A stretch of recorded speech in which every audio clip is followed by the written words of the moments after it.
Bienvenidos. Hoy estudiaremos un tema que toca la vida de muchos, el miedo. A lo largo de las Escrituras, Jesús nos ofreció innumerables enseñanzas sobre cómo enfrentar y vencer nuestros temores. A continuación, les presento 20 consejos extraídos directamente de los relatos bíblicos, que no solo nos muestran la compasión de Jesús, sino también su poder transformador que nos invita a vivir una vida plena y sin miedo. Si te gusta este contenido, no olvides suscribirte, dejar un comentario y compartirlo con tus amigos. Comencemos. Número 1. Confía en Dios. Jesús nos enseñó que el fundamento para vencer el miedo es la confianza en Dios. En Mateo capítulo 6, versículo 34 nos recuerda: No os afanéis, pues, por el día de mañana, porque el día de mañana traerá su afán. La confianza en Dios es un pilar fundamental en las enseñanzas de Jesús, especialmente en relación a cómo vencer el miedo. Jesús sabía que la vida está llena de incertidumbres y desafíos que pueden fácilmente generar ansiedad y temor en el corazón humano. Por esta razón, en Mateo 6:34, Jesús nos llama a vivir en el presente y a confiar en la provisión de Dios para el futuro. Cuando Jesús dice, no os afanéis por el día de mañana, está invitando a sus seguidores a soltar la carga de la preocupación constante sobre lo que podría suceder. En vez de preocuparse por lo que no podemos controlar, Jesús nos guía hacia una vida de confianza total en la sabiduría y el plan divino de Dios. Este versículo también subraya que cada día trae consigo sus propios desafíos y que preocuparnos por el futuro no cambia la realidad, sino que nos roba la paz y la fuerza que necesitamos para enfrentar el presente. La confianza en Dios también implica reconocer que, aunque no sepamos lo que traerá el futuro, Dios lo conoce todo y tiene un plan para cada uno de nosotros. Es un acto de fe que va más allá de la lógica humana. Es entregarle nuestras ansiedades a aquel que tiene el control de todas las cosas. Jesús, a través de este versículo, nos enseña que confiar en Dios nos libera del peso del miedo y la ansiedad, permitiéndonos vivir con una paz que sobrepasa todo entendimiento. En un mundo donde la incertidumbre es la única certeza, la enseñanza de Jesús sobre confiar en Dios nos ofrece una vía para vivir sin miedo. Nos recuerda que nuestra seguridad no proviene de nuestras circunstancias o de nuestra capacidad para prever el futuro, sino de nuestra relación con Dios, quien es fiel y constante en todas sus promesas. Esta confianza no es ciega, sino que está basada en el carácter inmutable de Dios, en su amor incondicional y en su compromiso de cuidar de sus hijos en cada momento. Número 2. No temas, cree solamente. Durante una tempestad, Jesús calmó a sus discípulos con una simple pregunta: ¿Por qué tenéis miedo, hombres de poca fe? Mateo capítulo 8, versículo 26. Este consejo nos invita a reemplazar nuestro miedo por fe. La escena en la que Jesús calma la tempestad es un poderoso ejemplo de cómo la fe puede transformar nuestra percepción y reacción ante situaciones de miedo e incertidumbre. En Mateo 8:26, Jesús y sus discípulos están en una barca cuando una tormenta repentina los amenaza. Mientras el viento y las olas agitan la embarcación, los discípulos, aterrorizados, despiertan a Jesús, quien estaba durmiendo, pidiendo desesperadamente su ayuda. La respuesta de Jesús es tanto un acto físico de autoridad sobre la naturaleza, como una lección espiritual. Después de reprender al viento y al mar, dejándolos en una calma absoluta, Jesús se dirige a sus discípulos con una pregunta que revela la verdadera raíz de su miedo. ¿Por qué tenéis miedo, hombres de poca fe? Con estas palabras, Jesús no solo está desafiando el temor evidente de sus discípulos, sino también su falta de confianza en su presencia y poder. El miedo es una reacción natural ante lo desconocido o ante situaciones que percibimos como amenazantes. Sin embargo, Jesús nos muestra que la fe tiene el poder de superar incluso los miedos más profundos. Su pregunta a los discípulos resalta que el miedo, en su esencia, es una señal de falta de fe, una falta de confianza en la protección y el propósito de Dios. Cuando Jesús dice, no temas, cree solamente, está haciendo un llamado a una fe que va más allá de las circunstancias inmediatas. Está invitando a sus seguidores a confiar en que, sin importar cuán caótica o fuera de control parezca la situación, Él tiene el poder de traer calma y orden. Este tipo de fe no se basa en la ausencia de problemas, sino en la certeza de la presencia de Dios en medio de esos problemas. La enseñanza de Jesús en este contexto nos desafía a examinar nuestras propias vidas y a preguntarnos, ¿dónde estoy permitiendo que el miedo tome el control? ¿En qué áreas necesito reemplazar ese miedo con una fe más profunda? Nos recuerda que la fe no es una negación de la realidad, sino una confianza firme en que, incluso en las tormentas de la vida, Dios está con nosotros, guiándonos y protegiéndonos. El acto de creer solamente es un acto de rendición, de dejar de lado nuestros propios intentos de controlar o entender todo y de confiar en que Dios, en su sabiduría y amor infinitos, tiene un plan que es bueno y perfecto. Es un recordatorio constante de que, con fe, podemos enfrentar cualquier desafío, sabiendo que no estamos solos y que el poder de Dios es más grande que cualquier tormenta que podamos enfrentar. Número 3. La paz de Jesús.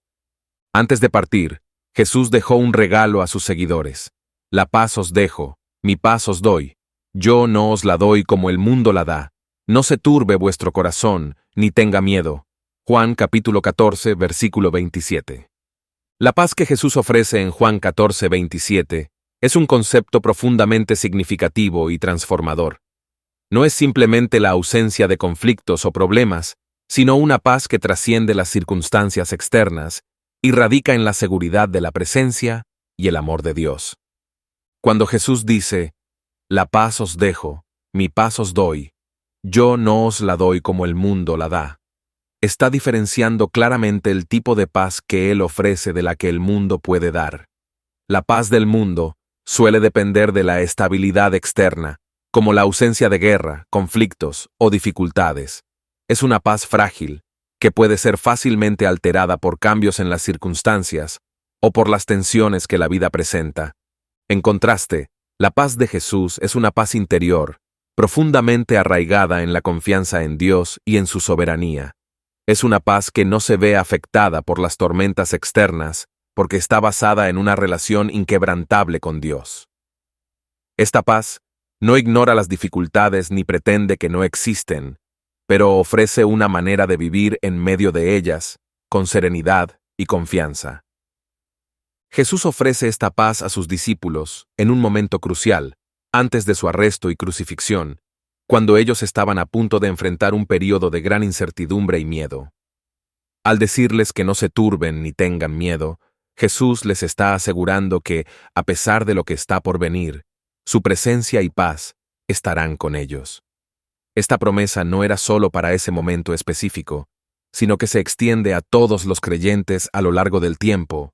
La paz de Jesús también implica una reconciliación con Dios.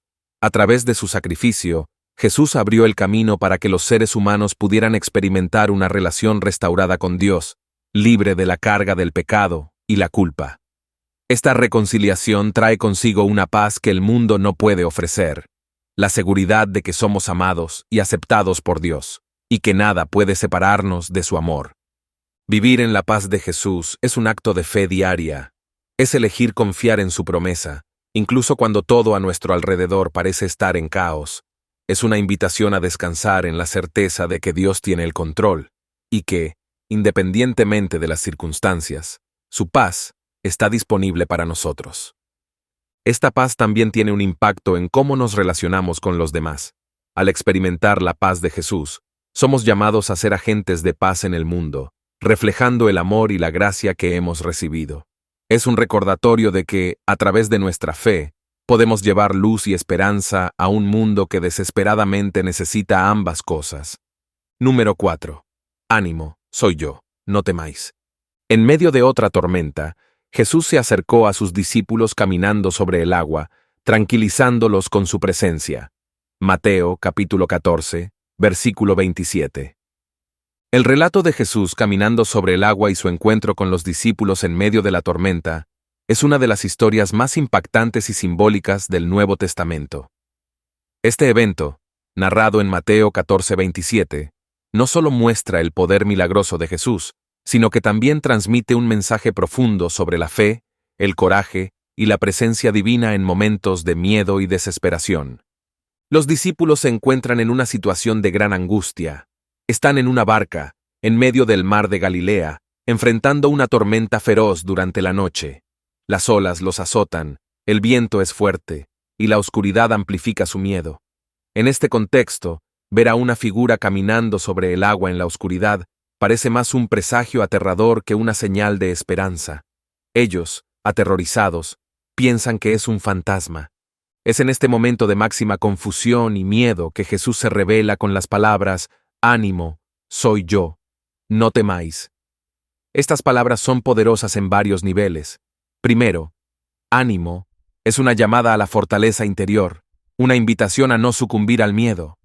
Jesús reconoce su miedo, pero inmediatamente les ofrece una solución: Él mismo. La frase «soy yo» es aún más significativa. En el contexto del Antiguo Testamento, Dios se reveló a Moisés como «Yo soy», Éxodo 3:14, una declaración de su existencia eterna y autosuficiente. Aquí, Jesús usa una expresión similar, lo que implica que no es solo un maestro o profeta, sino que su identidad está profundamente unida a la de Dios. Él no solo está con ellos en la tormenta, Él es quien tiene poder sobre la tormenta. Finalmente, no temáis es una instrucción directa, un llamado a abandonar el miedo, es una orden, pero también una oferta de paz y seguridad. Jesús no promete que las tormentas no ocurrirán, sino que su presencia en medio de ellas es suficiente para calmar nuestros miedos. Su dominio sobre las circunstancias, representado por su capacidad para caminar sobre el agua, es una señal de que no hay situación fuera de su control. Este encuentro es un recordatorio de que, en la vida, todos enfrentamos tormentas, situaciones que parecen abrumadoras y que nos hacen dudar de nuestra capacidad para mantenernos a flote. Sin embargo, la presencia de Jesús en esas tormentas cambia la dinámica. Él no solo está con nosotros, sino que tiene el poder de transformar nuestra perspectiva y darnos coraje donde antes había miedo. Además, este evento invita a reflexionar sobre nuestra respuesta al miedo. Los discípulos, que habían visto a Jesús hacer milagros antes, todavía luchaban con el miedo y la incredulidad. Esto nos enseña que la fe no es la ausencia de miedo, sino la decisión de confiar en Jesús a pesar de él. Es elegir escuchar su voz que dice «no temáis» en lugar de las voces internas y externas que alimentan nuestro miedo. Número 5. Todo es posible para el que cree. Al curar al hijo de un hombre, Jesús destacó el poder de la fe sobre el miedo y la duda. Si puedes creer, al que cree todo le es posible. Marcos capítulo 9, versículo 23. La declaración de Jesús, al que cree todo le es posible, en Marcos 9:23, es una afirmación poderosa y transformadora sobre la fe. Esta declaración se produce en el contexto de un encuentro conmovedor entre Jesús y un padre desesperado cuyo hijo está poseído por un espíritu que lo atormenta. El padre, habiendo visto a los discípulos de Jesús fallar en curar a su hijo, acude a Jesús con una mezcla de esperanza y duda, pidiendo ayuda con la frase: «Si puedes hacer algo, ten compasión de nosotros y ayúdanos». La respuesta de Jesús a esta petición es tanto un reto como una invitación. Si puedes creer, al que cree todo le es posible. Con estas palabras, Jesús no solo responde a la situación inmediata del Padre y su Hijo, sino que establece un principio espiritual profundo que se aplica a todos los aspectos de la vida. La clave aquí es la fe, una fe que no se basa en las circunstancias visibles o en la capacidad humana, sino en la confianza absoluta en el poder y la bondad de Dios. La afirmación «todo es posible para el que cree» no debe interpretarse como una promesa de que cualquier deseo o petición será concedido sin más, sino que pone en relieve el potencial ilimitado de la fe, cuando está alineada con la voluntad de Dios. Es una llamada a expandir nuestra visión, a superar las limitaciones de nuestra comprensión humana y a confiar en que Dios puede obrar de maneras que van más allá de nuestras expectativas y capacidades.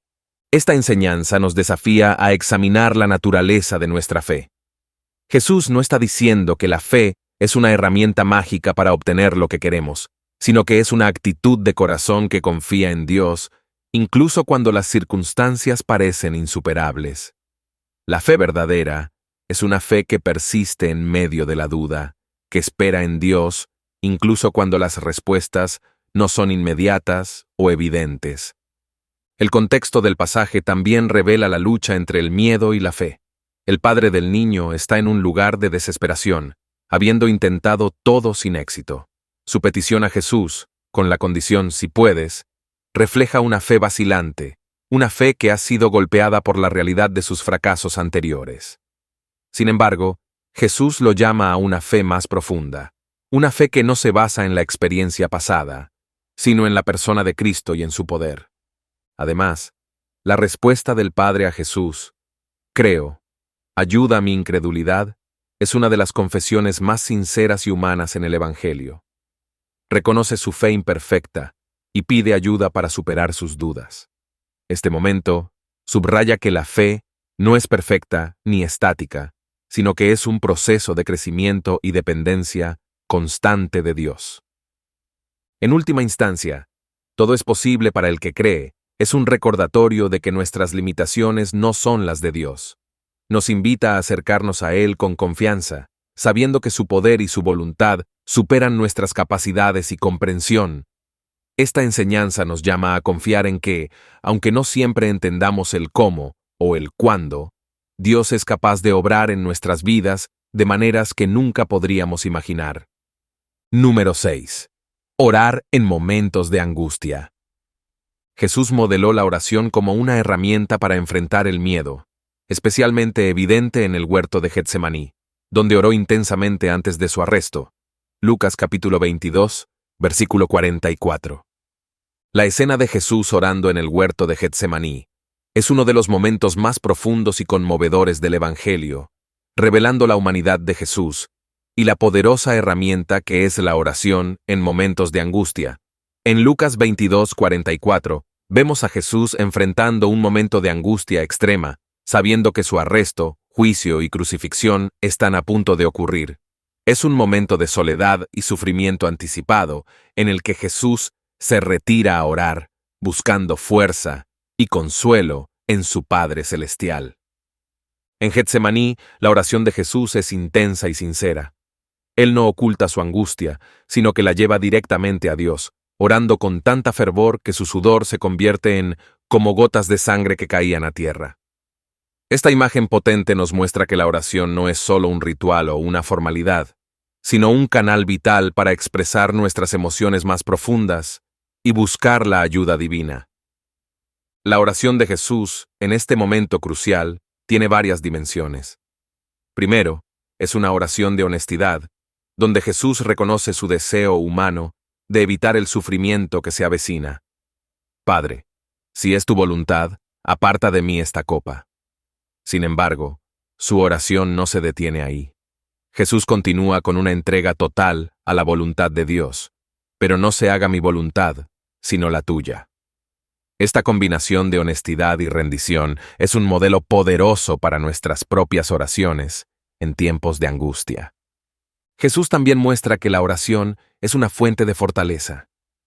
Aunque enfrenta un sufrimiento inminente, su tiempo en oración lo capacita para enfrentar lo que está por venir con determinación y paz. La oración no eliminó el sufrimiento, pero le dio la fuerza necesaria para soportarlo y cumplir con su propósito divino. Esto nos enseña que la oración no siempre cambiará nuestras circunstancias, pero siempre tiene el poder de cambiarnos a nosotros, fortaleciendo nuestra fe y nuestra capacidad para enfrentar desafíos difíciles. El ejemplo de Jesús en Getsemaní también nos enseña sobre la importancia de la persistencia en la oración. Aunque sus discípulos se quedaban dormidos, Jesús oró repetidamente, mostrando que la oración en momentos de angustia no es un acto único, sino un proceso continuo de buscar a Dios, confiar en Él y encontrar fortaleza en su presencia. Además, esta escena subraya que la oración es una expresión de dependencia total en Dios. En sus momentos de mayor vulnerabilidad, Jesús no se aleja de Dios, sino que se acerca más a Él, demostrando que en nuestros momentos de mayor necesidad, la oración es nuestra conexión vital con el Padre que nos ama y sostiene. Orar en momentos de angustia también nos recuerda que no estamos solos en nuestras luchas. Jesús, quien experimentó la angustia más profunda, entiende nuestras propias angustias y está con nosotros cuando oramos. Él nos invita a llevar nuestras cargas a Dios, sabiendo que en la oración encontramos el consuelo, la sabiduría y la fortaleza que solo Él puede ofrecer. Número 7. El amor perfecto echa fuera el temor. A través de sus enseñanzas, Jesús mostró que el amor no solo es el antídoto contra el odio, sino también contra el miedo. Primera de Juan, capítulo 4, versículo 18. El amor perfecto echa fuera el temor es una enseñanza profundamente reveladora y transformadora en las Escrituras.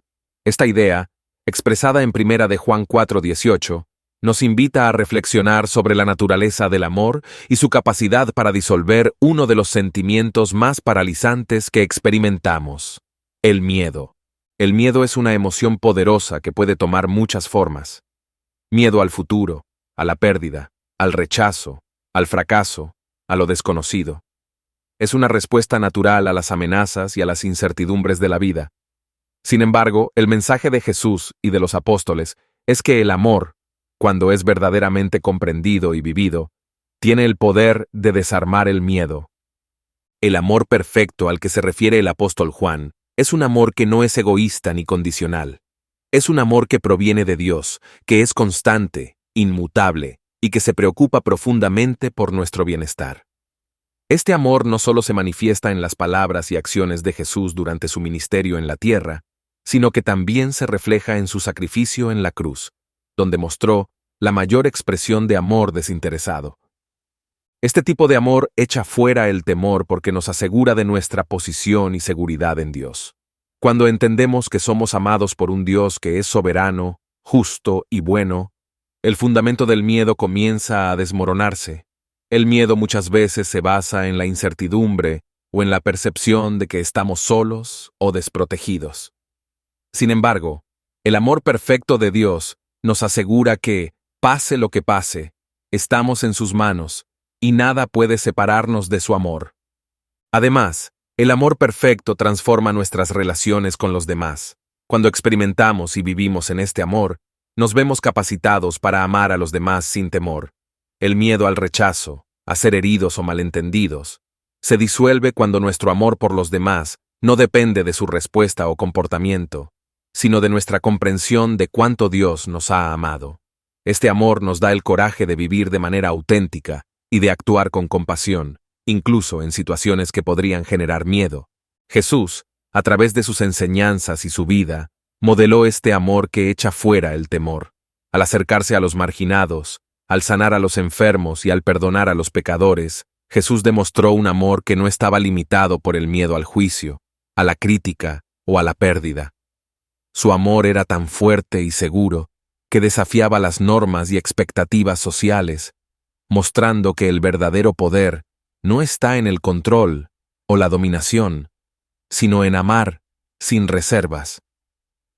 Vivir en el amor perfecto de Dios también significa confiar en su plan para nuestras vidas.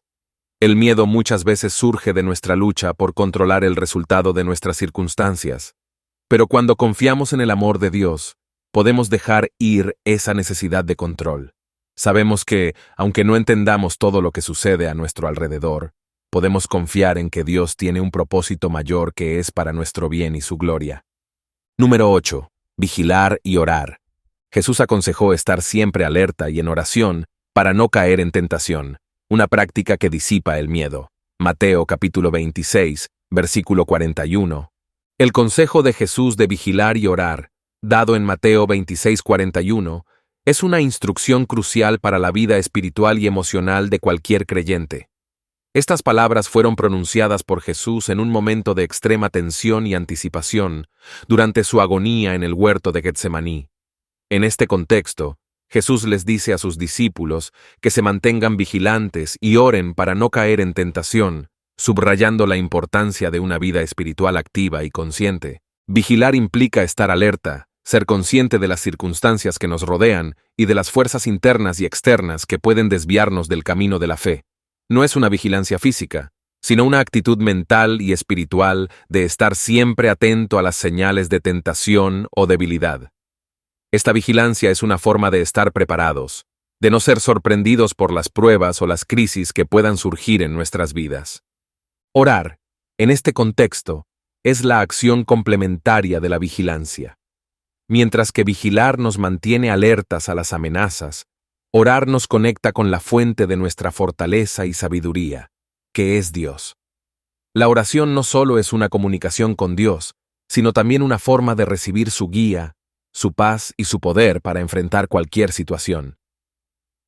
En la oración, encontramos la gracia que necesitamos para resistir la tentación y para enfrentar los desafíos con coraje y fe. El hecho de que Jesús vincule la vigilancia con la oración sugiere que ambas prácticas son necesarias y deben ser constantes en la vida del creyente. Estar vigilantes sin oración podría llevarnos a una vida de preocupación y ansiedad, tratando de controlar todo por nuestra cuenta. Por otro lado, orar sin vigilancia podría llevarnos a una complacencia espiritual, donde no tomamos en serio las amenazas que pueden poner en peligro nuestra fe. Jesús enseña que esta combinación de vigilancia y oración es esencial para no caer en tentación. La tentación puede ser sutil y a menudo se presenta cuando estamos más vulnerables, física, emocional o espiritualmente. Al estar vigilantes, reconocemos estas vulnerabilidades y a través de la oración, pedimos a Dios la fuerza y la sabiduría para superarlas. Además, esta práctica de vigilar y orar es una manera efectiva de disipar el miedo. El miedo a menudo surge de lo desconocido o de sentirnos incapaces de controlar nuestras circunstancias. Sin embargo, cuando vigilamos y oramos, estamos activamente entregando nuestras preocupaciones a Dios y buscando su dirección. Esto no solo nos da una sensación de propósito y claridad, sino que también nos ayuda a enfrentar el miedo con una confianza renovada en el poder y la presencia de Dios. Jesús mismo practicó lo que enseñó. En su momento de mayor angustia en Getsemaní, se apartó a orar, mostrando que incluso en medio de un gran sufrimiento, la oración es la respuesta. Él fue vigilante, consciente del peligro que se acercaba, pero no permitió que el miedo lo dominara. En su lugar, recurrió a la oración para recibir fortaleza. Número 9. Sé valiente. Cuando Jesús envió a sus discípulos, los instó a ser valientes y a no temer a quienes pueden matar el cuerpo pero no el alma. Mateo capítulo 10, versículo 28. El llamado de Jesús a ser valiente, especialmente en el contexto de Mateo 10:28, es una exhortación profunda que desafía las nociones comunes de lo que significa el valor. Jesús, al enviar a sus discípulos a predicar el Evangelio, los prepara para enfrentar la oposición, el rechazo y la persecución. En este versículo, les dice que no teman a quienes pueden matar el cuerpo, pero no pueden matar el alma. En cambio, les insta a tener un respeto reverencial hacia Dios, quien tiene el poder sobre el alma y el cuerpo en la eternidad.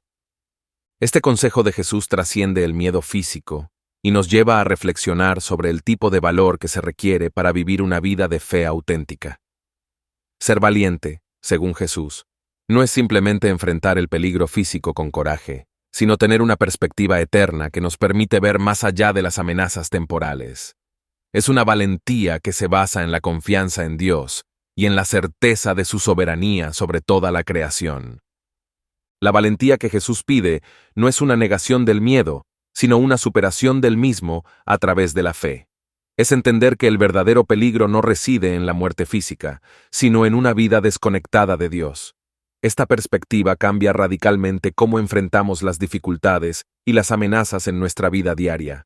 Cuando reconocemos que nuestra vida y nuestra alma están en manos de un Dios amoroso y justo, podemos enfrentar incluso las situaciones más difíciles con una calma y una valentía que provienen de esa confianza. Además, este tipo de valentía está íntimamente relacionado con la misión que Jesús les encomienda a sus discípulos.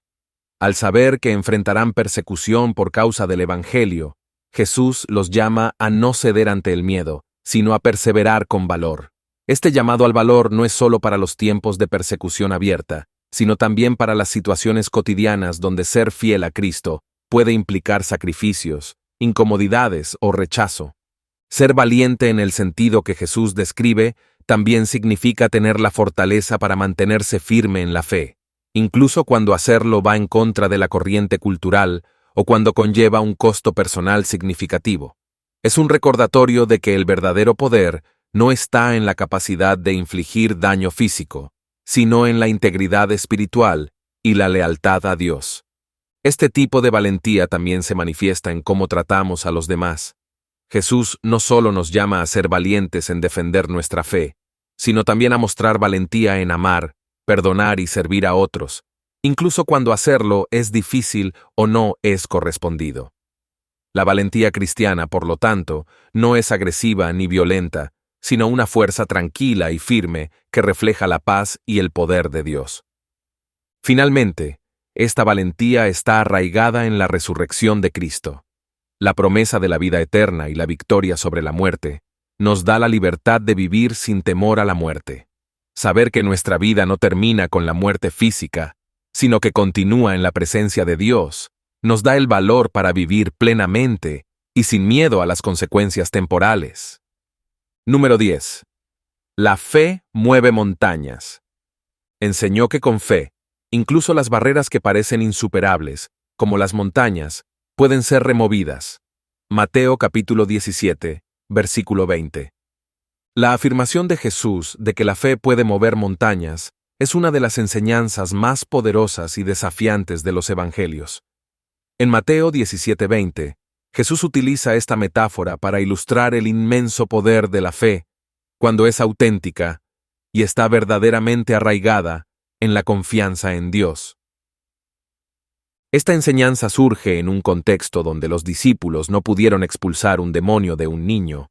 Al preguntar por qué no pudieron hacerlo, Jesús les responde que es por su poca fe, y luego les dice: «Porque de cierto os digo que si tuvierais fe como un grano de mostaza, diríais a este monte: pásate de aquí allá, y se pasará, y nada os será imposible». Este versículo no solo muestra la importancia de la fe, sino también su potencial ilimitado. El uso de la metáfora de mover montañas es intencional y simbólico. Las montañas, en la cultura antigua, eran vistas como barreras infranqueables, inmutables e insuperables. Eran un símbolo de lo inmenso y lo imposible de cambiar. Al decir que la fe puede mover montañas, Jesús está diciendo que no hay obstáculo demasiado grande, ninguna situación demasiado difícil, ni problema demasiado complejo que no pueda ser superado cuando se tiene una fe genuina. La fe que Jesús describe no es una fe en nuestras propias habilidades o en la fuerza humana, sino una fe en Dios, quien es omnipotente. Es una fe que no depende del tamaño del problema, sino de la grandeza de Dios. Incluso si la fe es tan pequeña como un grano de mostaza, lo importante es que esté puesta en el lugar correcto, en Dios. Este tipo de fe reconoce que Dios es capaz de hacer lo que parece imposible y confía en su poder y su voluntad. Este versículo también nos desafía a reflexionar sobre la calidad de nuestra fe. No se trata de la cantidad de fe que tengamos, sino de su pureza y su enfoque. Una fe que está completamente confiada en Dios puede hacer que lo imposible se vuelva posible.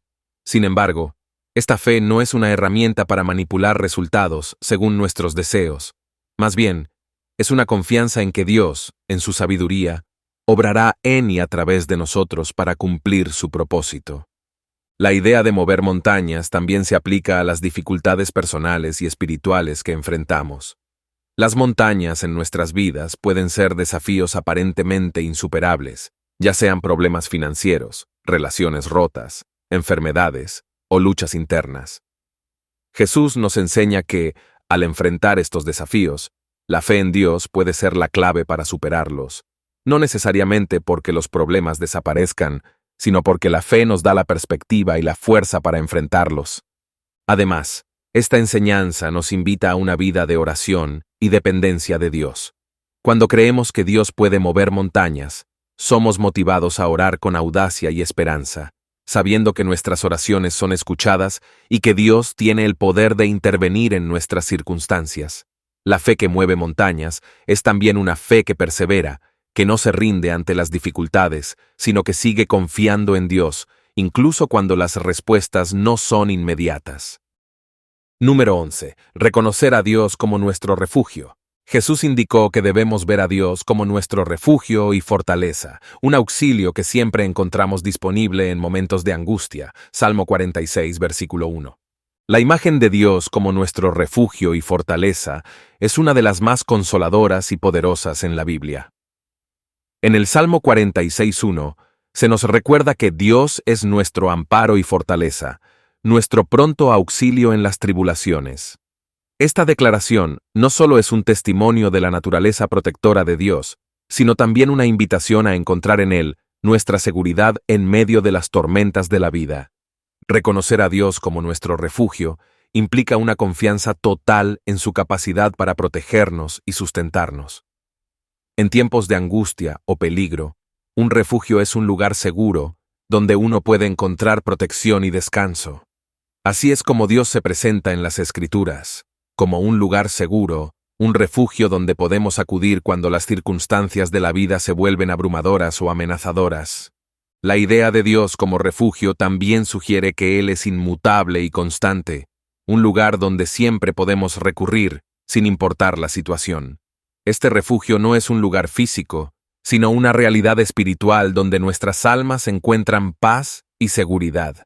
No importa lo que esté sucediendo en el mundo exterior, dentro de este refugio divino, encontramos consuelo y fortaleza. La fortaleza que se menciona junto con el refugio es otro aspecto crucial. No solo encontramos seguridad en Dios, sino que también encontramos la fuerza para enfrentar las dificultades. Dios no solo nos protege, sino que nos empodera, nos da la capacidad para resistir y superar las pruebas que enfrentamos.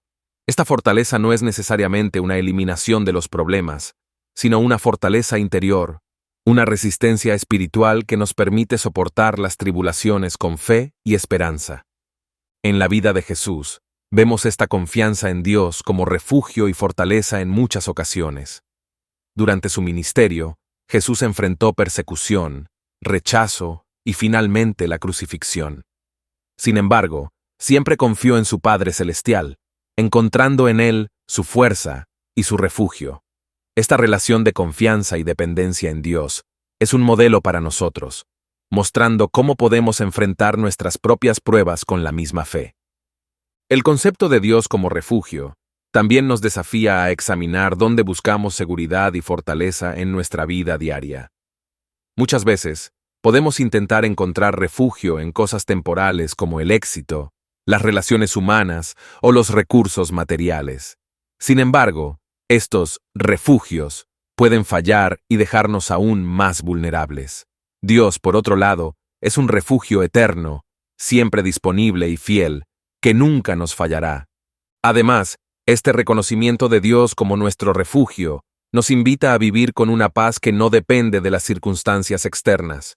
Sabemos que, pase lo que pase, estamos bajo la protección y el cuidado de Dios. Esta confianza nos permite vivir con valentía, sabiendo que Dios está con nosotros en cada paso del camino, proporcionando no solo protección, sino también guía y dirección. La idea de Dios como nuestro refugio y fortaleza también tiene implicaciones comunitarias. No solo es un refugio personal, sino que es un refugio para todos aquellos que confían en Él. Esta imagen fortalece la comunidad de fe, recordándonos que todos podemos acudir a Dios en tiempos de necesidad y encontrar en Él el mismo consuelo y fortaleza. Número 12. Enfrentar con sabiduría. Jesús nos enseñó a ser astutos como serpientes y sencillos como palomas, enfrentando el miedo con una mezcla de prudencia y simplicidad. Mateo capítulo 10, versículo 16. Cuando Jesús les dijo a sus discípulos que fueran astutos como serpientes y sencillos como palomas, en Mateo 10:16, les estaba dando una guía para enfrentar los desafíos y peligros que encontrarían al llevar su mensaje al mundo. Esta enseñanza es una combinación fascinante de dos cualidades aparentemente opuestas, la astucia y la sencillez. Jesús nos llama a enfrentarnos a los desafíos de la vida con una mezcla de sabiduría y pureza, de discernimiento y sinceridad. La astucia de la serpiente en este contexto no tiene connotaciones negativas, sino que se refiere a la capacidad de ser perspicaz, cauteloso y consciente de las realidades del mundo en el que vivimos. Jesús reconoce que sus discípulos serían enviados como ovejas en medio de lobos, lo que significa que estarían expuestos a situaciones peligrosas y a personas con intenciones maliciosas. Ser astuto como una serpiente significa ser capaz de navegar por estas situaciones con inteligencia, evitando los peligros y manteniendo la integridad de su misión. Por otro lado, la sencillez de la paloma simboliza la pureza, la inocencia y la transparencia. Jesús no quiere que sus discípulos pierdan estas cualidades esenciales al enfrentar la oposición. La sencillez aquí no es sinónimo de ingenuidad, sino de una integridad de corazón que evita la manipulación y el engaño. Es actuar con rectitud y verdad, manteniendo una disposición pacífica y confiada, incluso en medio de la adversidad. La combinación de estos dos atributos es lo que Jesús propone como una respuesta equilibrada a las dificultades. Ser astuto sin ser sencillo podría llevar al cinismo o a la desconfianza, mientras que ser sencillo sin astucia podría resultar en vulnerabilidad excesiva o en ser explotado. Jesús nos muestra que ambas cualidades son necesarias para navegar con éxito por las complejidades del mundo. Enfrentar el miedo con esta mezcla de sabiduría y simplicidad significa que no debemos ignorar los peligros, ni ser ingenuos ante las amenazas, pero tampoco debemos permitir que el miedo nos haga actuar de manera contraria a nuestros principios. Es un llamado a ser prudentes, a anticipar los problemas y a estar preparados para enfrentarlos, sin perder la esencia de quienes somos, ni comprometer nuestra integridad. Además, esta enseñanza nos invita a confiar en la guía y en la provisión de Dios mientras enfrentamos los desafíos. La astucia nos ayuda a evitar las trampas y a encontrar caminos seguros, mientras que la sencillez nos mantiene anclados en la fe y en la verdad. Es un equilibrio que solo se puede mantener con una dependencia continua en Dios y en su sabiduría. Jesús mismo modeló esta combinación en su vida y ministerio. Enfrentó la oposición y las trampas de los fariseos y otros líderes religiosos con una inteligencia aguda, nunca permitiendo que lo engañaran ni lo manipularan. Al mismo tiempo, mantuvo una pureza de propósito, sin recurrir a la manipulación o al engaño, siempre hablando la verdad y actuando con amor y compasión. En nuestras vidas, esta enseñanza de Jesús es un recordatorio de que la sabiduría no debe ser sacrificada en aras de la pureza, ni la pureza en aras de la sabiduría. Enfrentar los desafíos con astucia nos ayuda a protegernos y a avanzar con discernimiento, mientras que la sencillez nos permite mantener una vida de fe genuina, transparente y coherente con los valores del Evangelio. Número 13. La importancia de la comunidad. Jesús destacó la importancia del apoyo mutuo y la comunidad. Donde 2 o 3 están reunidos en mi nombre, ahí estoy yo en medio de ellos. Mateo capítulo 18, versículo 20. La enseñanza de Jesús en Mateo 18:20, donde 2 o 3 están reunidos en mi nombre, ahí estoy yo en medio de ellos, subraya la profunda importancia de la comunidad en la vida de fe. Esta afirmación no solo habla de la presencia de Jesús entre los creyentes, sino que también destaca el poder y la relevancia de la comunidad cristiana como un medio a través del cual se manifiesta el amor y la gracia de Dios. En un mundo cada vez más individualista, la idea de comunidad que Jesús promueve es contracultural y profundamente transformadora. Jesús nos muestra que la fe no es un viaje solitario, sino una experiencia compartida que cobra vida en la compañía de otros. La comunidad es el lugar donde se cultivan las relaciones, se comparte la carga de las pruebas y se celebra la alegría de las bendiciones. Es en la comunidad donde los creyentes encuentran apoyo, aliento y corrección, y donde se experimenta de manera tangible la presencia de Cristo. La frase «reunidos en mi nombre» indica que la comunidad cristiana no es simplemente un grupo de personas que se reúnen, sino que están unidas por un propósito común: vivir y actuar según los principios de Jesús. Esta unidad en propósito y espíritu es lo que invita a la presencia de Jesús en medio de ellos. No se trata solo de estar físicamente juntos, sino de estar espiritualmente alineados, buscando juntos la voluntad de Dios y apoyándose mutuamente en ese camino. La comunidad es también un reflejo del carácter de Dios. En la Trinidad, vemos un ejemplo perfecto de comunidad. El Padre, el Hijo y el Espíritu Santo viven en una relación de amor, cooperación y unidad. Los cristianos están llamados a reflejar este modelo divino en sus relaciones con los demás. A través del amor mutuo, el servicio y el respeto, La comunidad cristiana se convierte en un testimonio viviente del Evangelio. Además, la comunidad es esencial para el crecimiento espiritual. Es en la interacción con otros creyentes donde se aprenden lecciones de humildad, perdón y paciencia. Los desafíos que surgen dentro de la comunidad nos permiten practicar las enseñanzas de Jesús sobre el amor y la reconciliación.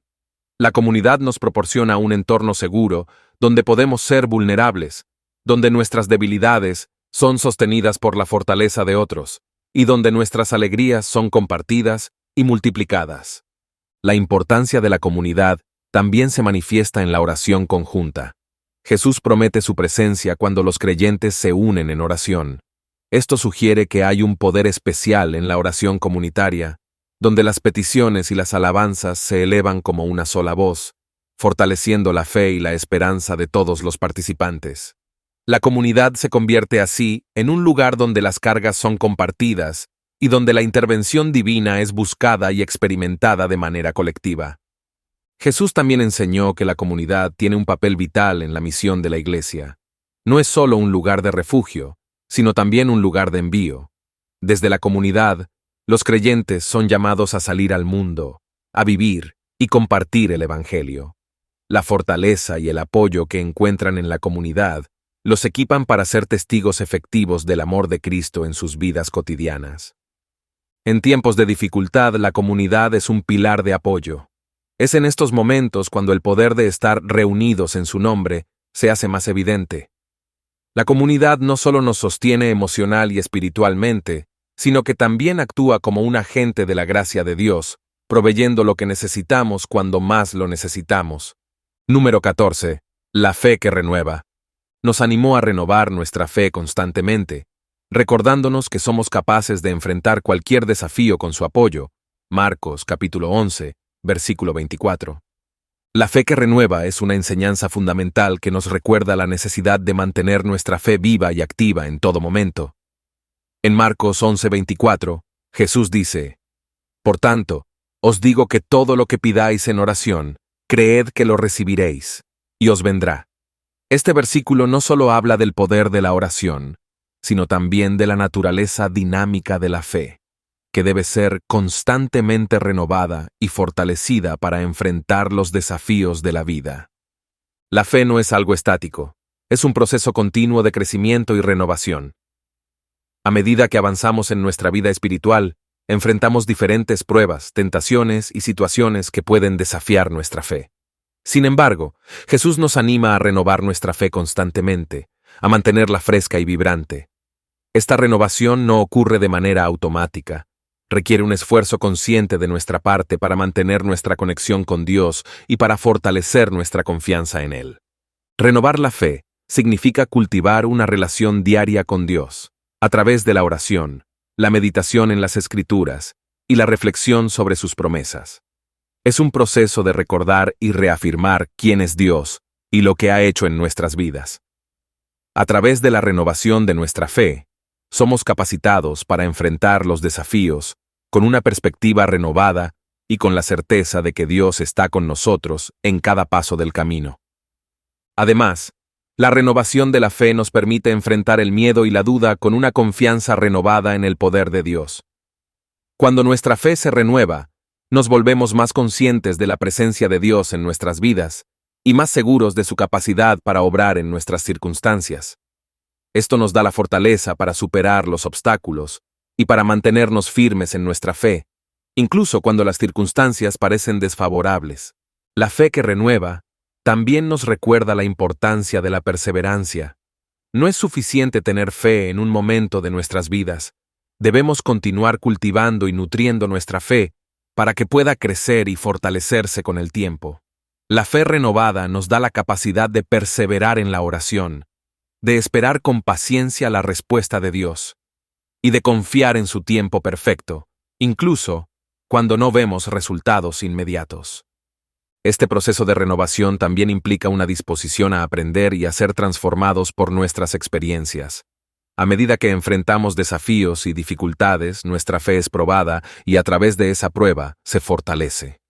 La renovación de la fe nos permite ver los desafíos como oportunidades para crecer en nuestra confianza en Dios y para depender más de su gracia.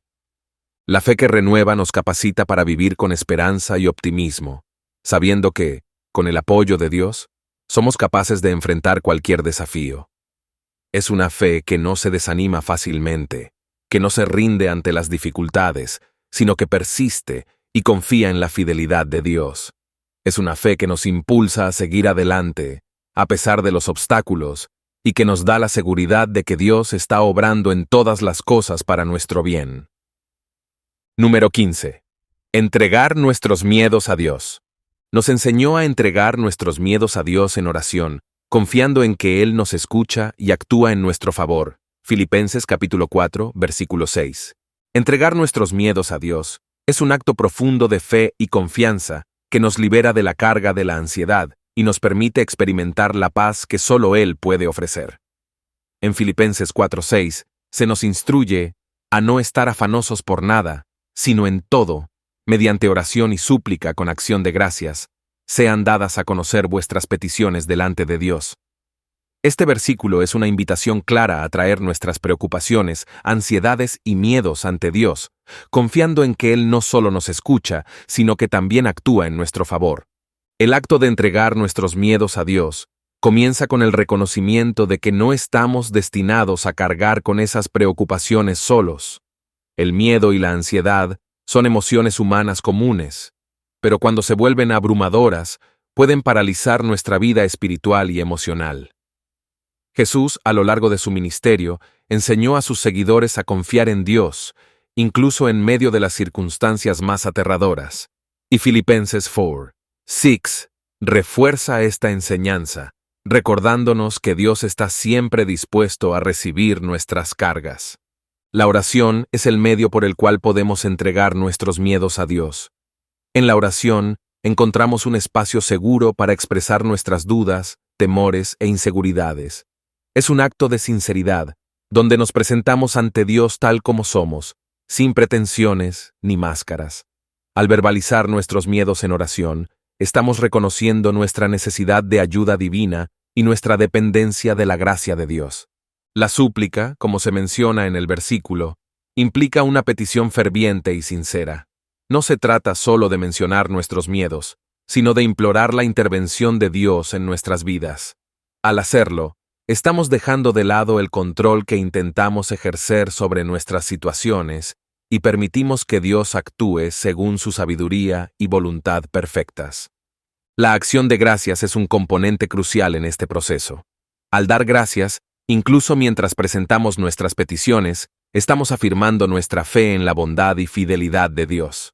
Reconocemos que Él ha sido fiel en el pasado y confiamos en que lo será nuevamente. Esta actitud de gratitud nos ayuda a centrar nuestro corazón y mente en la grandeza de Dios, en lugar de en el tamaño de nuestros problemas. Cuando entregamos nuestros miedos a Dios, estamos participando en un intercambio divino. Le damos nuestras preocupaciones y, a cambio, Él nos da su paz, una paz que supera todo entendimiento y que guarda nuestros corazones y mentes en Cristo Jesús, como se menciona en el siguiente versículo, Filipenses 4:7. Esta paz no es simplemente la ausencia de problemas, sino una seguridad profunda de que, sin importar lo que enfrentemos, Dios está con nosotros, guiándonos y protegiéndonos. Este acto de entregar nuestros miedos también es una forma de liberar el control. Muchas veces, el miedo surge del deseo de controlar nuestras circunstancias y del miedo a lo desconocido. Al entregar esos miedos a Dios, estamos reconociendo que no todo está bajo nuestro control, pero que confiamos en aquel que tiene el control absoluto. Es un acto de humildad y fe que nos permite descansar en la certeza de que Dios está obrando todas las cosas para nuestro bien. Además, al entregar nuestros miedos a Dios, estamos abriendo espacio en nuestro corazón y mente para recibir su dirección y consuelo. A menudo, el miedo puede nublar nuestra capacidad de escuchar la voz de Dios o de percibir su presencia en nuestras vidas. Al soltar esas cargas, permitimos que Dios hable y actúe en nuestras vidas de maneras que no podríamos haber imaginado. Número 16. La esperanza en la resurrección. Nos recordó la promesa de la resurrección, ofreciendo una perspectiva eterna que alivia el temor a la muerte. Juan capítulo 11, Versículo 25. La esperanza en la resurrección es uno de los pilares fundamentales de la fe cristiana y ofrece una perspectiva que transforma cómo entendemos la vida y la muerte. En Juan 11:25, Jesús declara: Yo soy la resurrección y la vida. El que cree en mí, aunque esté muerto, vivirá. Estas palabras fueron pronunciadas en un momento de gran dolor, poco antes de resucitar a Lázaro, y son una afirmación poderosa de la promesa eterna que Dios nos ofrece. La resurrección no es solo un evento futuro para los cristianos, sino una realidad presente que moldea nuestra existencia aquí y ahora. Jesús, al identificarse como la resurrección y la vida, nos invita a vivir con la confianza de que la muerte no es el final, sino un paso hacia una vida eterna con Dios. Esta perspectiva cambia radicalmente nuestra visión del mundo y de nuestras propias vidas, aliviando el temor que naturalmente surge ante la muerte. El temor a la muerte es una de las ansiedades más profundas de la humanidad, pero la esperanza en la resurrección proporciona una respuesta que va más allá de lo temporal. Al saber que la muerte ha sido vencida por Cristo, los creyentes pueden enfrentarla no con desesperación, sino con una esperanza confiada. Esta esperanza no es una mera expectativa, sino una certeza basada en la victoria de Jesús sobre la muerte a través de su propia resurrección. Su triunfo asegura que quienes creen en Él también compartirán en esa victoria, experimentando una vida que no tiene fin. Además, la esperanza en la resurrección nos da una perspectiva eterna que transforma cómo enfrentamos las dificultades y el sufrimiento en esta vida. Saber que nuestra existencia no termina con la muerte nos permite vivir con una visión más amplia, entendiendo que nuestros dolores y pruebas son temporales en comparación con la gloria eterna que nos espera. Esta comprensión nos capacita para soportar las dificultades con paciencia y fe, sabiendo que, en última instancia, todo dolor será redimido y toda lágrima será enjugada en la eternidad. La resurrección también redefine el concepto de vida. Jesús no solo promete vida después de la muerte, sino una vida plena y abundante aquí en la tierra. Esta vida en Cristo es marcada por la paz, el propósito y la relación con Dios. Vivir con la esperanza de la resurrección nos impulsa a vivir de manera significativa, con valores y prioridades que reflejan nuestra ciudadanía celestial. Nos libera del apego a las cosas temporales y nos enfoca en lo que es eterno. La resurrección también tiene un profundo impacto en nuestras relaciones. Al vivir con la esperanza de la resurrección, estamos llamados a amar y servir a los demás con la conciencia de que nuestras acciones tienen un significado eterno. Nos motivamos a vivir en comunidad, edificándonos unos a otros y reflejando el amor de Cristo en todas nuestras interacciones. Esta esperanza nos impulsa a perdonar, a reconciliarnos y a vivir en paz, sabiendo que nuestra vida juntos en Cristo trasciende la muerte. Finalmente, la promesa de la resurrección nos asegura que la muerte no es algo que debemos temer, sino un enemigo ya derrotado. Jesús, a través de su muerte y resurrección, ha roto las cadenas de la muerte, ofreciendo a todos los que creen en Él la promesa de la vida eterna. Esta realidad transforma el temor en esperanza, el duelo en consuelo y la incertidumbre en certeza. Nos invita a vivir con valentía, sabiendo que nuestro destino final está asegurado en las manos de un Dios amoroso y soberano. Número 17. La liberación del pecado. Jesús liberó a muchos de sus miedos al perdonar sus pecados, mostrándonos que la liberación espiritual fortalece contra el miedo. Lucas capítulo 7, versículo 48. La liberación del pecado es uno de los aspectos más transformadores de la obra de Jesús y tiene un profundo impacto en cómo experimentamos y enfrentamos el miedo. En Lucas 7:48, Jesús dice a una mujer pecadora: «Tus pecados te son perdonados». Estas palabras no solo traen alivio y paz a la mujer en cuestión, sino que también demuestran el poder del perdón de Jesús para liberar a las personas de las cadenas del pecado y el miedo. El pecado, en su esencia, es una separación de Dios, y con esa separación viene una serie de consecuencias espirituales y emocionales, entre las cuales el miedo es prominente. El miedo al juicio, al castigo, a la desaprobación de Dios y a las consecuencias del pecado pueden ser abrumadores. Este miedo puede manifestarse en forma de culpa, vergüenza, y ansiedad, creando una carga pesada que afecta tanto la vida espiritual como la emocional. Jesús, al perdonar los pecados, ofrece una liberación que va mucho más allá de la simple remisión de una deuda moral. Su perdón restaura la relación entre la persona y Dios, derribando las barreras que el pecado había erigido. Esta restauración trae consigo una liberación del miedo, porque donde hay reconciliación con Dios, ya no hay necesidad de temer el juicio o la condenación. En su lugar, hay paz, seguridad y una nueva identidad como hijos e hijas de Dios.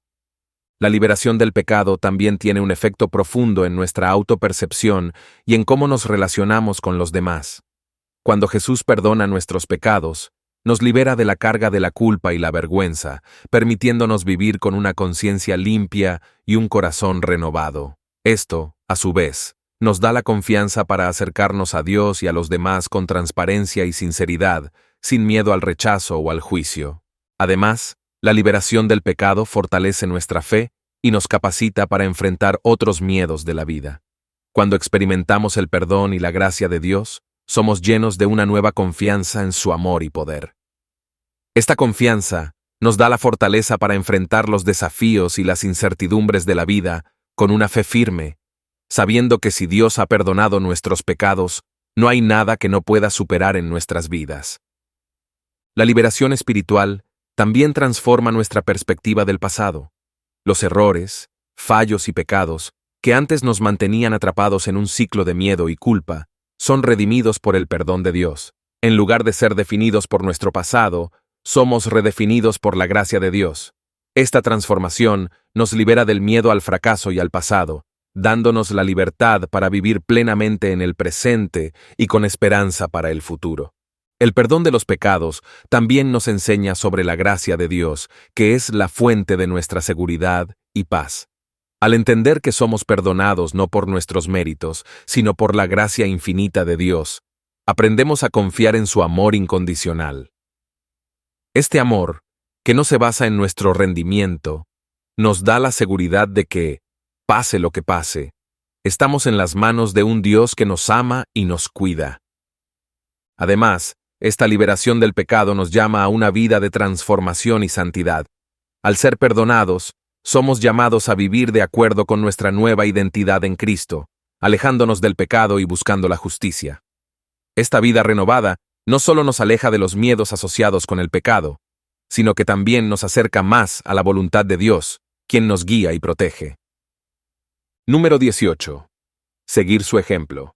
Nos instó a seguir su ejemplo, enfrentando nuestras propias cruces con coraje y fe. Lucas capítulo 9, versículo 23. Cuando Jesús dijo en Lucas 9:23, «Si alguno quiere venir en pos de mí, niéguese a sí mismo, tome su cruz cada día y sígame», estaba llamando a sus seguidores a una vida de compromiso radical, sacrificio y fe. Esta declaración no solo nos insta a enfrentar nuestras propias cruces, sino que nos invita a seguir el ejemplo de Jesús en cómo enfrentamos las pruebas y los desafíos de la vida. Tomar la cruz es un símbolo de sacrificio y entrega. En el contexto del primer siglo, la cruz era un instrumento de muerte y sufrimiento, y para los discípulos de Jesús, estas palabras debieron haber sonado con una intensidad formidable. Jesús no estaba prometiendo una vida fácil ni libre de dificultades, sino una vida de dedicación total a la voluntad de Dios, incluso cuando eso implica enfrentar el dolor, el rechazo y la adversidad. Seguir el ejemplo de Jesús implica primero la negación de uno mismo. Esto significa renunciar a nuestros propios deseos, ambiciones y comodidades cuando estos entran en conflicto con el llamado de Dios. Esta negación no es simplemente un acto de sacrificio por sacrificio, sino un acto de amor y fidelidad hacia Dios. Es un reconocimiento de que los caminos de Dios son superiores a los nuestros y que al entregar nuestras vidas a Él, encontramos la verdadera libertad y plenitud. Enfrentar nuestras propias cruces con coraje y fe también significa estar dispuestos a soportar las pruebas y tribulaciones que vienen con el seguimiento de Cristo. Jesús mismo llevó su cruz, no solo en sentido literal, sino en su compromiso total con la misión que el Padre le había encomendado.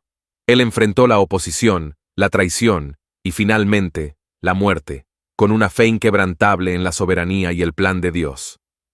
Siguiendo su ejemplo, somos llamados a enfrentar nuestros propios desafíos con la misma resolución, confiando en que Dios está con nosotros y que su propósito se cumplirá a través de nuestras pruebas. La cruz también representa la identidad cristiana en su totalidad. Al tomar nuestra cruz, estamos identificándonos con Cristo en su sufrimiento y muerte, pero también en su resurrección y victoria. Esta identificación nos fortalece y nos da la capacidad de soportar los momentos más difíciles con la certeza de que, así como la cruz no fue el final para Jesús, tampoco lo será para nosotros. Nuestra participación en la cruz de Cristo nos asegura una participación en su gloria. El coraje que se necesita para tomar la cruz cada día no proviene de nuestra propia fortaleza, sino de la presencia de Dios en nuestras vidas. Jesús nos llama a esta vida de sacrificio, pero también nos promete que no estamos solos en este camino. Él camina con nosotros, dándonos la fuerza y la gracia necesarias para enfrentar cada desafío. Este coraje no es la ausencia de miedo, sino la decisión de seguir adelante a pesar del miedo, con la confianza de que Dios está con nosotros y que su poder se perfecciona en nuestra debilidad. La fe es el otro componente esencial en este llamado. Tomar la cruz y seguir a Jesús requiere una fe profunda y activa, una fe que confía en las promesas de Dios y en su fidelidad. Esta fe nos permite ver más allá de las dificultades inmediatas y nos da la esperanza de que, en Cristo, tenemos la victoria final. Es una fe que nos sostiene cuando las pruebas parecen insoportables y que nos da la visión de la eternidad, donde todos nuestros sufrimientos serán redimidos. Finalmente, seguir el ejemplo de Jesús en tomar nuestra cruz es un llamado a la obediencia y al amor. Jesús tomó su cruz por amor a nosotros y por obediencia al Padre. Siguiéndolo, somos llamados a vivir en ese mismo amor, amando a Dios con todo nuestro corazón y amando a los demás como Él nos ha amado. Esta vida de sacrificio y amor es el reflejo más verdadero de lo que significa ser un discípulo de Cristo. Número 19. Recordar su soberanía. Nos recordó que nada sucede fuera de su control, incluso en medio del caos. Marcos capítulo 4, versículo 39. Recordar la soberanía de Dios es un ancla poderosa para nuestra fe, especialmente en momentos de caos e incertidumbre. En Marcos 4:39 se narra cómo Jesús calma una tormenta con solo una palabra: silencio, cálmate. Este evento no solo demuestra su poder sobre la naturaleza, sino que también subraya un principio fundamental: la soberanía absoluta de Jesús sobre todas las circunstancias. La escena en el mar de Galilea es intensa y caótica. Los discípulos, muchos de los cuales eran pescadores experimentados, están aterrados mientras una tormenta feroz amenaza con hundir su barca. En medio de este pánico, Jesús está dormido, lo que inicialmente desconcierta a sus seguidores. Al despertarlo, le preguntan, llenos de miedo, si no le importa que se ahoguen. La respuesta de Jesús, al calmar la tormenta, es tanto una demostración de su poder como una lección profunda sobre su soberanía. La soberanía de Jesús, como se revela en este pasaje, no es simplemente un control abstracto sobre el universo. Es un control personal y presente en cada situación de nuestra vida. Aun cuando las circunstancias parecen descontroladas o caóticas, Jesús está plenamente al mando. Su capacidad para calmar la tormenta con una palabra refleja no solo su dominio sobre las fuerzas naturales, sino también su autoridad sobre cualquier tipo de tormenta que enfrentemos, ya sea emocional, espiritual o física. Recordar la soberanía de Dios significa reconocer que nada sucede fuera de su conocimiento y control. Esto no solo nos da consuelo en tiempos de incertidumbre, sino que también nos desafía a confiar en Él en lugar de en nuestras propias habilidades para manejar las situaciones difíciles. Cuando enfrentamos crisis o momentos de caos, la tentación natural es intentar controlarlo todo por nosotros mismos, lo que a menudo solo incrementa nuestro estrés y ansiedad. Sin embargo, al recordar la soberanía de Dios, somos llamados a soltar ese control y a confiar en que Él tiene un plan y un propósito, incluso en medio del caos. La soberanía de Dios también nos enseña que no estamos solos en nuestras luchas. Jesús, en medio de la tormenta, estaba con sus discípulos. Aunque parecía que no estaba prestando atención, su presencia nunca se desvaneció. Esto es un recordatorio de que, aunque a veces podamos sentir que Dios está distante o indiferente ante nuestras dificultades, Él siempre está presente, completamente consciente de lo que estamos atravesando y capaz de intervenir en cualquier momento. Además, la soberanía de Dios nos invita a ver nuestras circunstancias desde una perspectiva eterna. Lo que puede parecer caótico o incomprensible desde nuestro punto de vista limitado, es parte de un plan más grande que Dios está orquestando. Esta perspectiva nos permite enfrentar los desafíos con una paz que supera la comprensión, sabiendo que Dios está trabajando todas las cosas para nuestro bien y para su gloria. La reacción de Jesús ante la tormenta también revela algo sobre la naturaleza del miedo y la fe. Después de calmar el mar, Jesús pregunta a sus discípulos por qué tenían miedo y si aún no tenían fe. Esta pregunta nos confronta con la realidad de que el miedo a menudo surge cuando perdemos de vista la soberanía de Dios. Cuando permitimos que nuestras circunstancias dicten nuestra percepción de seguridad, el miedo se apodera de nosotros. Sin embargo, cuando recordamos que Dios está en control, el miedo se disipa y es reemplazado por una confianza tranquila en su poder y bondad. Finalmente, la soberanía de Dios es una fuente de esperanza inagotable. Saber que Dios está al mando nos permite vivir con una esperanza segura, incluso cuando el futuro parece incierto. Nos da la confianza de que, pase lo que pase, Dios está orquestando los eventos de nuestra vida para cumplir sus propósitos perfectos. Esta esperanza nos fortalece para perseverar, para mantener la fe y para enfrentar cualquier desafío con la certeza de que Dios tiene el control y que su voluntad se cumplirá. Número 20. La gratitud disipa el miedo. Nos enseñó que mantener un corazón agradecido nos ayuda a centrarnos en lo que Dios hace en nuestras vidas, en lugar de en nuestros miedos. Lucas capítulo 17, versículo 17. La gratitud tiene un poder transformador que va más allá de la simple cortesía o el reconocimiento de algo bueno en nuestras vidas. En Lucas 17:17, Jesús pregunta, ¿no son 10 los que fueron limpiados? ¿Y los 9 dónde están? Después de que solo uno de los 10 leprosos que él sanó, regresara para dar gracias. Este pasaje resalta la importancia de la gratitud no solo como una respuesta adecuada a las bendiciones recibidas, sino también como un medio para alinear nuestros corazones y mentes con lo que Dios está haciendo en nuestras vidas. La gratitud disipa el miedo porque nos permite enfocar nuestra atención en las bendiciones y en la fidelidad de Dios, en lugar de en las circunstancias que nos generan ansiedad. Cuando nos detenemos a dar gracias, estamos reconociendo que Dios ha sido fiel en el pasado, que nos ha sostenido y bendecido, y esto nos da la confianza de que Él seguirá siendo fiel en el futuro. Este cambio de enfoque es crucial, ya que el miedo a menudo surge de la incertidumbre y de la percepción de falta de control. Sin embargo, cuando recordamos lo que Dios ya ha hecho por nosotros, encontramos razones para confiar en su continua provisión y cuidado. Mantener un corazón agradecido es una práctica espiritual que nos ancla en la realidad de la bondad de Dios. En lugar de dejarnos llevar por la preocupación o el miedo, la gratitud nos llama a recordar y a celebrar las maneras en que Dios ha obrado en nuestras vidas. Este acto de recordar fortalece nuestra fe, ya que nos permite ver nuestras circunstancias a través del lente de las promesas cumplidas de Dios, lo que nos da esperanza para el presente y el futuro. Además, la gratitud nos libera del peso del miedo porque nos saca de un enfoque centrado en nosotros mismos. El miedo a menudo está relacionado con una preocupación excesiva por nuestras propias necesidades, deseos o temores.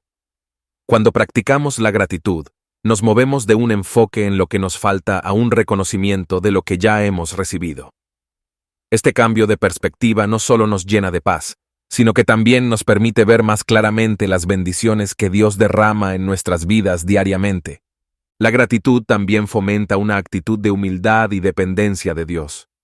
Al dar gracias, reconocemos que no somos autosuficientes, que todas las cosas buenas vienen de Dios y que dependemos de su gracia.